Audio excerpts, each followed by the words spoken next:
ये कहानी एक छोटे से गांव सुखपुरा की है, जो अपने प्राकृतिक सौंदर्य, हरियाली और सरल जीवन शैली के लिए प्रसिद्ध था।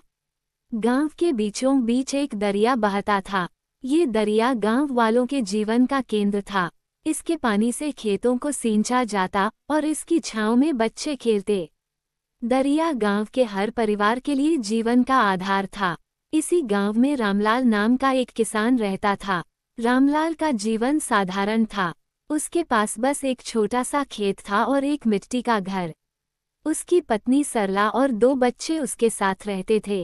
रामलाल के पास बहुत ज्यादा संपत्ति तो नहीं थी, लेकिन उसका दिल बहुत बड़ा था। वो हर जरूरतमंद की मदद करता, चाहे उसे खुद कितना ही त्याग क्यों न करना पड़े। उसकी माँ ने उसे बचपन से एक बात सिखाई थी, बेटा, नेकी कर और उसे दरिया में डाल। ये बात उसकी जिंदगी का सिद्धांत बन गई थी। रामलाल का बचपन और माँ की सीख। रामलाल जब छोटा था, तब उसका परिवार भी गरीबी में जीता था। उसकी माँ, गौरी, बहुत धार्मिक और दयालु महिला थी।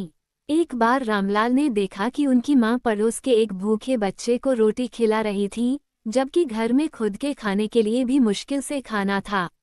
रामलाल ने अपनी माँ से पूछा, माँ, हमारे पास तो खुद कुछ नहीं है, फिर तुमने अपनी रोटी क्यों दे दी? गौरी ने उसे प्यार से समझाया, बेटा, नेकी का फल कभी व्यर्थ नहीं जाता। अगर हम किसी की मदद करते हैं, तो भगवान किसी और तरीके से हमारी मदद करते हैं। इसलिए हमेशा नेकी करो, लेकिन उसे गिनकर मत रखो। इसे ऐसे समझो कि दरिया में बहा दिया हो। ये बात रामलाल के दिल में घर कर गई।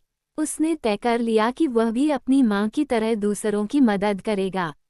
रामलाल की नेकी। रामलाल बड़ा होकर एक मेहनती किसान बन गया।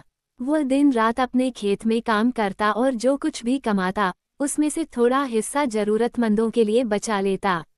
जब भी गांव में कोई मुश्किल में होता, रामलाल सबसे पहले मदद के लिए आगे आता। गांव के लोग उसकी तारीफ करते, लेकिन वो हमेशा यही कहता, मैं जो करता हूँ, वो मेरा फर्ज है।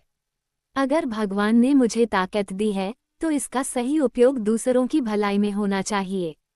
तूफान की विनाशलीला। एक बार गांव में भयंकर तूफान आया। तेज हवाओं और बारिश ने गांव के कई घरों को तहस नहस कर दिया। दरिया उफान पर था और उसने अपने किनारे तोड़ दिए। कई लोग बेघर हो गए और खेत पानी में बह गए। गांव में खाने पीने की समस्या पैदा हो गई। रामलाल का घर थोड़ी ऊंचाई पर था, इसलिए सुरक्षित था। उसने बिना किसी झिझक के अपने घर के दरवाजे गांव वालों के लिए खोल दिए। उसने अपने खेत का बचा खुचा अनाज भूखे लोगों को दिया और बच्चों बुजुर्गों का ख्याल रखा।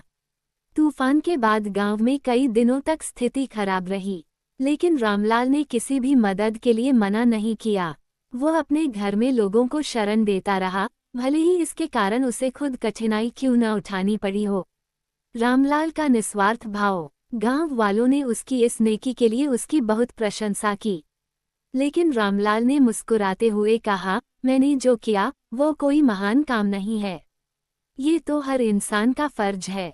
अगर मैं दूसरों की मदद नहीं करूंगा, तो मेरे पास जो कुछ है, उसका क्या मतलब है? उसकी यह बात सुनकर गांव के लोग उसकी सादगी और निस्वार्थता के और भी कायल हो गए। बूढ़ी यात्री की मदद। कुछ दिनों बाद, एक दिन रामलाल अपने खेत में काम कर रहा था।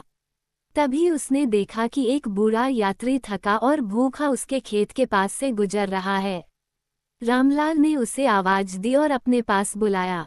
उसने बूढ़े को पानी पिलाया और अपने घर ले गया। वहां उसने उसे गरम खाना खिलाया और आराम करने की जगह दी। बूढ़े ने खाना खाकर संतोष की सांस ली और रामलाल से कहा, बेटा, तुमने मेरी बहुत मदद की। भगवान तुम्हारे अच्छे कर्मों का फल जरूर देगा। रामलाल ने मुस्कुराते हुए कहा, बाबा, मेरी माँ ने सिखाया है कि नेकी करनी हो तो उसे भूल जाओ, जैसे दरिया में बहा दिया हो। मैं किसी इनाम या फल की उम्मीद से ये सब नहीं करता। व्यापारी और दरिया की घटना। एक दिन एक व्यापारी अपनी नाव में सामान लेकर गांव के पास से गुजर रहा था। वह दूसरे गांव में अपना सामान बेचने जा रहा था। दरिया में उस दिन पानी का बहाव तेज था। अचानक नाव पलट गई और व्यापारी दरिया में गिर पड़ा। वह मदद के लिए चिल्लाने लगा। रामलाल ने ये देखा तो बिना समय गंवाए दरिया में छलांग लगा दी। उसने व्यापारी को बाहर निकाला और उसे सुरक्षित स्थान पर ले गया। व्यापारी रामलाल की इस बहादुरी और निस्वार्थता से बहुत प्रभावित हुआ।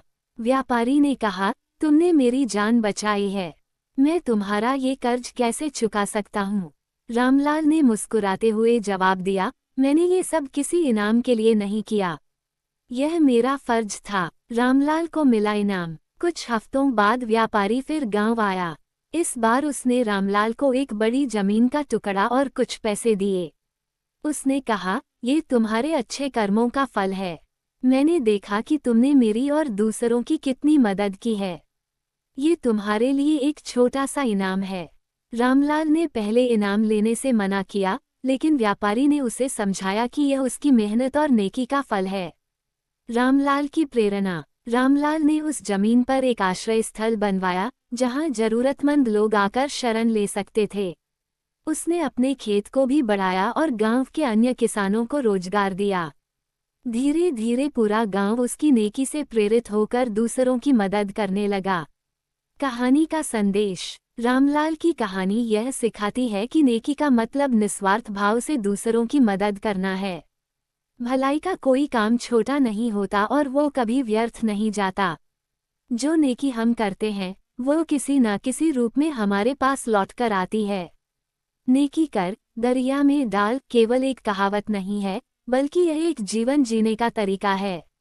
रामलाल की कहानी हमें सिखाती है कि यदि हम सभी इसी भावना से काम करें, तो ये दुनिया और भी सुंदर बन सकती है।